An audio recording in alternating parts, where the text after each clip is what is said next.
ओम शांति। 25 अप्रैल अव्यक्त बाप दादा के महावाक्य हैं। अव्यक्त बाप दादा हम उन्हें कहते हैं शिव बाबा, ऑलमाइटी गॉड और प्रजापिता ब्रह्मा, जो संपूर्ण कर्मातीत अवस्था में हैं। वे दोनों आकर महावाक्य उच्चारण करते हैं। उनके रथ थे गुलजार दादी। तो आज एक बहुत ही गहन टॉपिक पर चर्चा है और वह है कर्मातीत अवस्था। शब्द बाबा के बड़े गुह्य हैं, हम उन्हें सिंप्लीफाई करेंगे। बाप दादा आज अपने विदेही बच्चों को देख रहे हैं। विदेही जो देह में रहते विदेह से न्यारे रहते हैं। विदेही स्थिति ही कर्मातीत स्थिति है। ये कर्मातीत स्थिति क्या होती है? तो आप सभी ने ब्रह्मा बाप को इसका एग्जाम्पल देखा। कर्मातीत अवस्था के कई अर्थ आज बाबा ने स्पष्ट किए हैं। हम सब उनको सुनकर उनकी प्रैक्टिस करेंगे। पहला, कर्मातीत अर्थात कर्म के बंधन से परे। देखिए, हम जब कर्म करते हैं तो देह में हैं, कर्मेंद्रियों से कर्म करते हैं। ये तो हुआ कर्मेंद्रियों से संबंध करते हुए कर्म करना, ये तो नेचुरल है। लेकिन दूसरा है, कोई कर्म मनुष्य के लिए बंधन बन जाए, वो बांधने लगे, वो मन की स्थिति को गिराने लगे, वो स्थिति को उदास करने लगे, चिंताएं पैदा करने लगे, घबराहट पैदा कर दे, ये हो गया कर्म बंधन। तो कर्मेंद्रियों को यूज करना अलग है। जैसे मैं आत्मा आंखों के द्वारा देखती हूँ, ये तो नेचुरल कर्म है। पर क्या देखूं क्या न देखूं, ये मेरे ऊपर है। अगर हमारी आंखें इस देखने के कर्म के बंधन में आ जाएं, बुरी चीजें देख लें जो आत्मा की स्थिति को डाउन कर दे, खुद ही परेशान हो जाएं, तो ये देखने का कर्म आत्मा के लिए बंधन बन गया। ऐसे ही सारा दिन मनुष्य कर्म में रहता है। कर्म के परिणाम उसके सामने रहते हैं। कभी कर्म का परिणाम ऐसा हो, यानी एक्सपेक्टेशंस बड़ी ऊंची होती हैं। नेचुरल है, मनुष्य कर्म करेगा तो उसका कुछ ना कुछ परिणाम तो निकलेगा ही, और कुछ ना कुछ श्रेष्ठ परिणाम पाने की वो आकांक्षा भी रखेगा।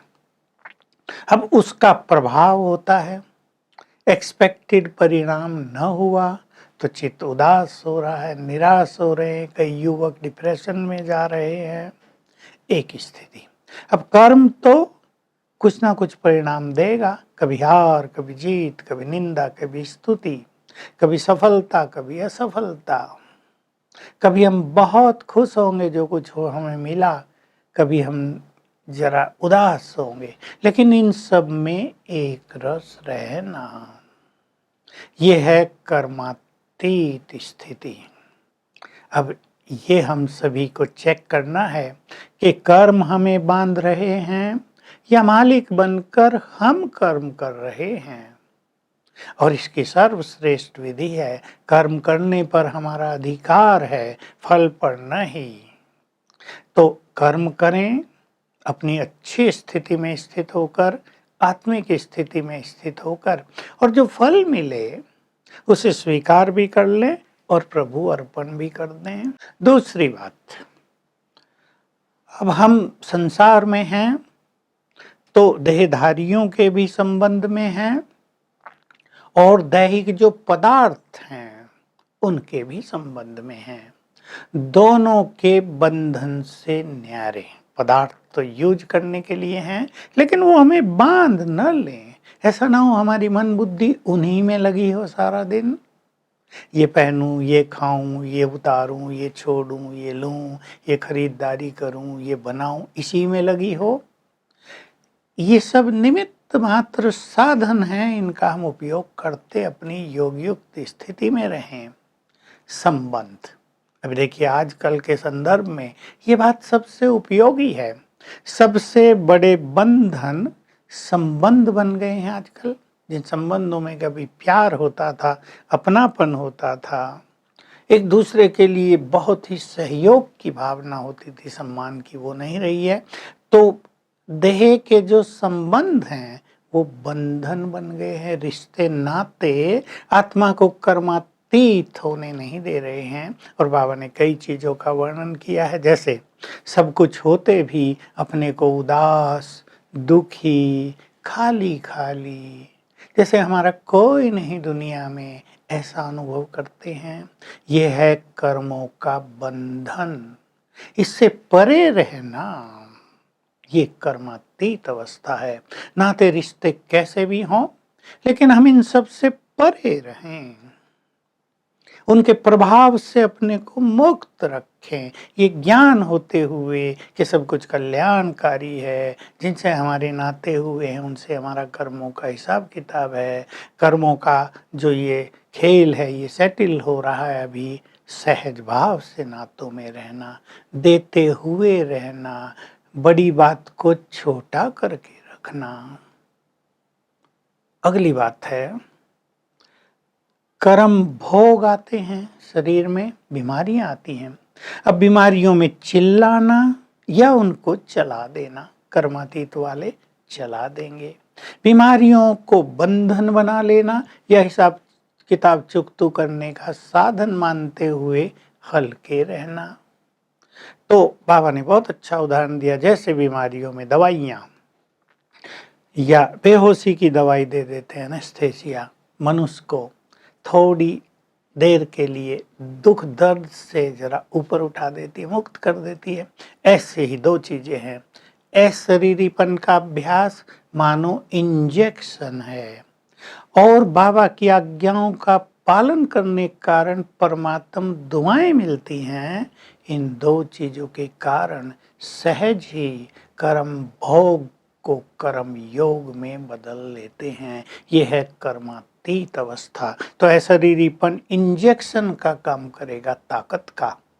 तो ये स्वयं के ऊपर है कि हम भारी हों या हल्के हों, परेशान हों या स्वमान में रहें, बातों को बढ़ा दें या छोटा कर दें, सहज भाव से लें या भारी हो जाएं, ये हमारे हर एक के ऊपर है। और नेक्स्ट बात भी है कि होली हंस होंगे कर्मातीत वाले। और होली हंस का अर्थ यहाँ बताया बाबा ने कि वो जल्दी ही एक जो गलत बात है उसमें भी एक अच्छी बात ढूंढ लेंगे, जो है कल्याणकारी दिखाई दे रहा है उसमें भी कल्याण को खोज लेंगे। तो ये हमारी कर्मातीत अवस्था के लक्षण हैं। हमें इस ओर चलना है, कर्म करते हुए कर्म के प्रभाव से ऊपर योग युक्त रहना है। जैसे हम इस संसार में रहते हुए इस संसार में नहीं रहते। सिंपली डेफिनेशन इस तरह समझ लें, कर्मातीत अवस्था अर्थात कर्म के प्रभाव से भी ऊपर और कर्म का जो परिणाम निकल रहा है उसके भी प्रभाव से ऊपर विदेही स्थिति में, योग युक्त स्थिति में रहना कर्मातीत होना है। वरदान है, कदम कदम में पद्मों की कमाई करने वाले पद्मपति बनो। हमें ऐसा अवसर है कि कदम कदम यदि हम श्रीमत पर चलते हैं, योग युक्त रहते हैं, तो अविनाशी कमाई जो हमारी पूरा कल्प चलेगी पद्मों की होती है। तो बाबा ऊंची स्थिति में स्थित रहने का इशारा दे रहे हैं। हीरो एक्टर हो, अपनी ऊंची स्थिति में सदा ही रहो, कदम कदम पर सावधानी पूर्वक श्रीमत का पालन करो, तो पद्मों की कमाई होती रहेगी। स्लोगन है, मन को अपने ऑर्डर में चलाओ तो सहज ही मन मना भाव हो जाएंगे। अर्थात मन में ऐसे सुंदर संकल्प क्रिएट करो कि मन उन पर चलता रहे। तो आज सारा दिन हम कर्मातीत अवस्था में रहने का अभ्यास करेंगे। हाथों से कर्म करें, अशरीरीपन का अभ्यास हो और बुद्धि से बाबा पर स्थिर रहे, उसके वाइब्रेशंस रिसीव करते रहें। ओम शांति।